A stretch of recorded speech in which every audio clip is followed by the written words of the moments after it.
Israel और Iran के बीच चल रहे तनाव का भारत पर भी बड़ा असर पड़ सकता है। ऐसे में आज हम आपको बताएंगे कि इजराइल से भारत के कैसे संबंध रहे हैं और इजराइल से क्या-क्या हम आयात भी करते हैं। भारत और इजराइल के बीच कूटनीतिक और राजनीतिक रिश्ते तो मजबूत हैं ही। भारत और इजराइल के बीच पुराने व्यापारिक रिश्ते भी हैं। अगर दोनों देशों के बीच में युद्ध हुआ तो भारत का जो व्यापार है वो कैसे प्रभावित होगा, ये हम जानेंगे। यानी कि भारत जो इम्पोर्ट करता है ना इजराइल से, वो तो प्रभावित हो ही जाएगी। जैसे कि रक्षा उपकरण हम बहुत ज़्यादा मंगाते हैं। भारत लंबे समय से इजराइल से रक्षा उपकरण आयात करता रहा है। भारत इजराइल से मौजूदा समय में अत्याधुनिक रक्षा उपकरण, हथियार प्रणाली, मिसाइल तकनीक आदि का इम्पोर्ट करता है। तो अगर युद्ध हुआ तो ये हम इम्पोर्ट नहीं कर पाएंगे।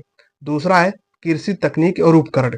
कृषि संकट से निपटने के लिए इजराइल के पास अत्याधुनिक कृषि उपकरण भी है, जिसे भारत इम्पोर्ट करता है। इससे कृषि क्षेत्र में तेजी से विकास करता है। अगर युद्ध हुआ तो ये हम इम्पोर्ट नहीं कर पाएंगे। तीसरा है रसायन और उर्वरक। इजराइल से भारत रसायनों और उर्वरकों का भी आयात करता है।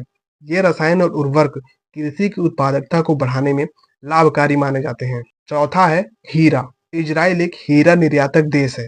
यहाँ से भारत हीरे का इंपोर्ट करता है और फिर भारत में इसका प्रसंस्करण किया जाता है और फिर भारत इसको एक्सपोर्ट भी करता है। यानी कि बिजनेस में ठीक ठाक हीरे का योगदान है। पांचवा है इलेक्ट्रॉनिक्स और साइबर सुरक्षा उपकरण। भारत इजराइल से इलेक्ट्रॉनिक्स और साइबर सुरक्षा उपकरणों का भी इंपोर्ट करता है। और अगला है मेडिकल डिवाइस। चिकित्सा और स्वास्थ्य के क्षेत्र में इजराइल बहुत उन्नत देश है। यहाँ से भारत मेडिकल उपकरण, आधुनिक चिकित्सा तकनीक आदि का इंपोर्ट करता है। यानी कि अगर युद्ध हुआ तो ये हम इंपोर्ट नहीं कर पाएंगे।